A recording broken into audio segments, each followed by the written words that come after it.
భక్తి భాస్కర ప్రేక్షకులకు నమస్కారం. మీ అందరికీ కార్తీక మాసం శుభాకాంక్షలు. కార్తీక మాసం అంతా పండుగే.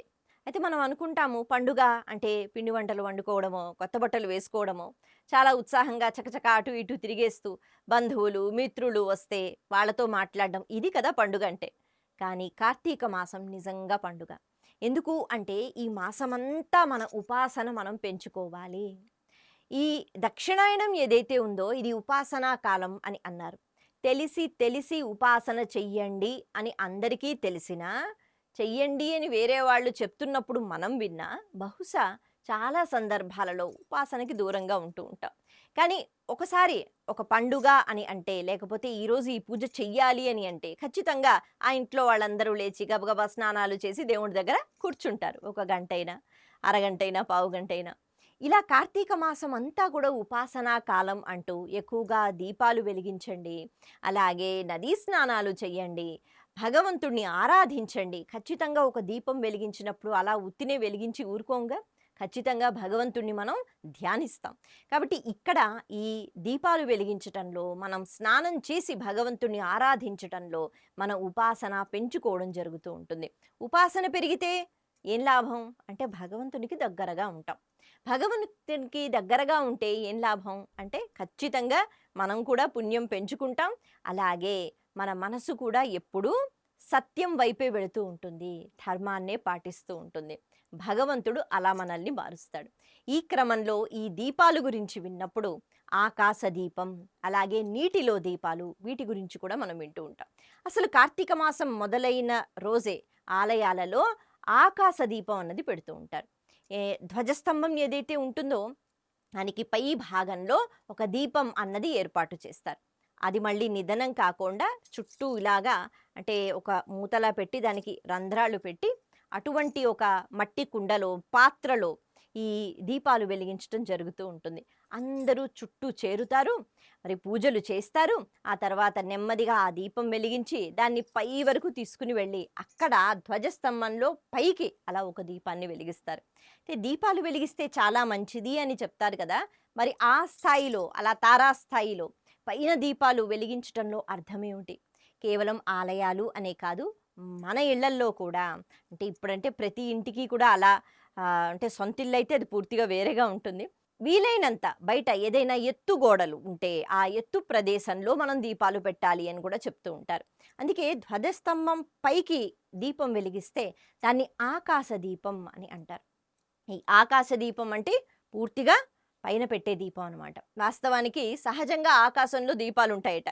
అవి ఏంటి అంటే ఒకటి సూర్యుడు, అలాగే రాత్రి అయితే చంద్రుడు, అలాగే నక్షత్రాలు, ఇవన్నీ కూడా ఆకాశంలో మెరిసే మెరుపులు లాంటివి, అంటే దీపాలు లాంటివి. అయినా మనం ఆకాశ దీపం ఎందుకు పెడుతున్నాం? మనము కార్తీక మాసంలో ఉపాసన చేయటం కేవలం మన కోసమే కాదు, ఇతరత్ర జీవుల కోసం అనే విషయాన్ని కూడా మనం మర్చిపోకూడదు. వాతావరణంలో ఎప్పుడైతే వేడిని మనం పెంచుతున్నామో, పై స్థాయిలో దీపం పెడుతున్నామో, వృక్షాలు ఉంటాయి, కొన్ని పెద్ద పెద్ద మహావృక్షాలు ఉంటాయి, అవి పై వరకు ఉంటాయి. అలాగే పురుగులు ఉంటాయి, క్రిమకీటకాలు ఉంటాయి, పైన ఎగురుతూ ఉంటాయి, అవి కిందన పాకుతూ ఉండవు. కాబట్టి ఏ జీవులు అయితే, జీవులు అని మనం మాట్లాడుకోలేం, క్రిమకీటకాలైతే పైన పైన ఎగురుతూ ఉంటాయో, తిరుగుతూ ఉంటాయో, పక్షులు ఉంటాయి, వీటన్నిటికీ కూడా భగవత్ కృప ఉండాలి.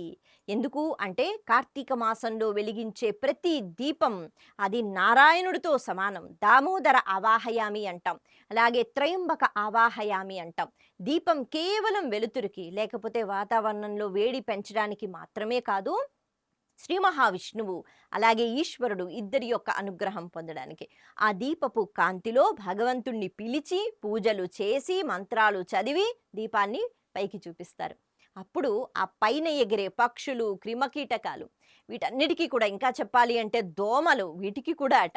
ఎందుకు అంటే పాపం అవి పుణ్యం చేసుకోలేవుగా, అవి అలా పుడుతూ ఉంటాయి, వెంటనే వెళ్ళిపోతూ ఉంటాయి, ఏవో కర్మలు చేసుకుని వెళ్ళిపోతూ ఉంటాయి. దీపపు పురుగులు కూడా, వీటన్నిటికీ కూడా మనం మేలు చేస్తున్నాం అనమాట. కారణం ఏమిటి అంటే ఆకాశం పైకి, అంటే ఆ పై ఎత్తులో ఒక దీపాన్ని పెట్టి ఆ దీపపు వెలుతురు భగవంతుని యొక్క అనుగ్రహం. కాబట్టి పైన ఎగిరే పక్షులు, లేకపోతే చిన్న చిన్న పురుగులు, వాటికి భగవంతుని యొక్క అనుగ్రహం కూడా కలుగుతుంది, వృక్షాలకి కూడా కలుగుతుంది అని ఒక భావన.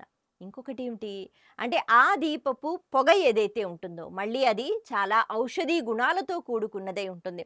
కాబట్టి మళ్ళీ పైన ఎగిరే పక్షులకు, అలాగే క్రిమకీటకాలకి, చిన్న చిన్న పురుగులకు, దోమలకు వీటన్నిటికీ కూడా మనం మంచి వాయువుని అందిస్తున్నాం. ఎందుకు అందిస్తున్నాం ఈ మాసంలోనే అంటే కార్తీక మాసంలో విషజ్వరాలు, అలాగే వాతావరణంలో వచ్చిన చలి వల్ల మార్పులు, దీనివల్ల ఎన్నో ఎన్నో ఎన్నో జీవులు చనిపోతూ ఉంటాయి.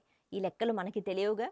మనుషులం మనం వెళ్ళిపోతూ ఉంటేనే మనం అంచనా వేసుకుంటాం. అయ్యో! ఇలా జరిగింది, అలా జరిగిందని.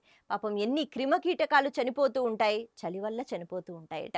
అందుకని వాటన్నిటికీ కూడా ఇటువంటి అనుగ్రహాన్ని ఇవ్వడానికే ఆకాశ దీపం అన్నది వచ్చింది. అలాగే నీటిలో కూడా దీపాలను విడిచిపెట్టాలంటారు. కారణం ఏమిటి? జలచరులు ఉంటాయిగా. అంటే నీటిలో కూడా మనకి తాబేళ్లు ఉంటాయి, అలాగే చేపలు ఉంటాయి, రకరకాల జీవజంతువులు ఉంటాయి.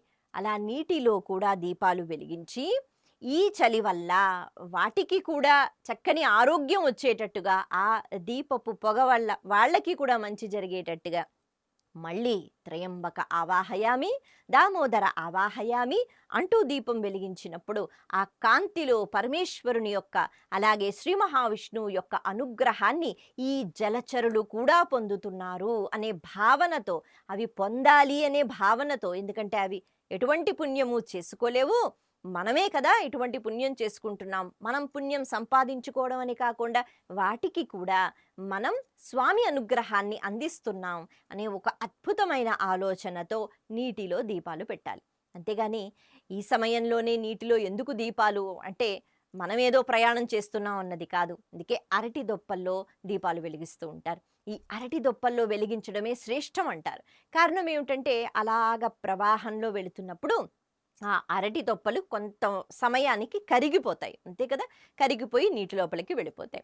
అలాగే ఈ దీపాలు కూడా నీటి లోపలికి వెళ్ళిపోతాయి. మనం ఆవు నెయ్యి ఉపయోగించిన, నువ్వుల నూనె ఉపయోగించిన ఆ ఒత్తితో పాటు అవి లోపలికి వెళ్ళిపోయినప్పుడు అరటి దొప్పలు సేవిస్తున్న జలచరులు, వాటికి కూడా ఆ అరటి దొప్పల్లో ఉన్న ఔషధీ గుణాలు లోపలికెళ్తాయి. అలాగే ఆవు నెయ్యి, అలాగే నువ్వుల నూనె వీటితో ఉన్న ఆ పదార్థం ఏదైతే ఉంటుందో, లేకపోతే ఆ నూనె ఏదైతే ఉంటుందో నీళ్ళల్లో కలిసిపోతుందో, వాటిని ఈ జలచరులు అవి స్వీకరించినప్పుడు వాటికి కూడా చక్కని ఆరోగ్యం కలుగుతుంది.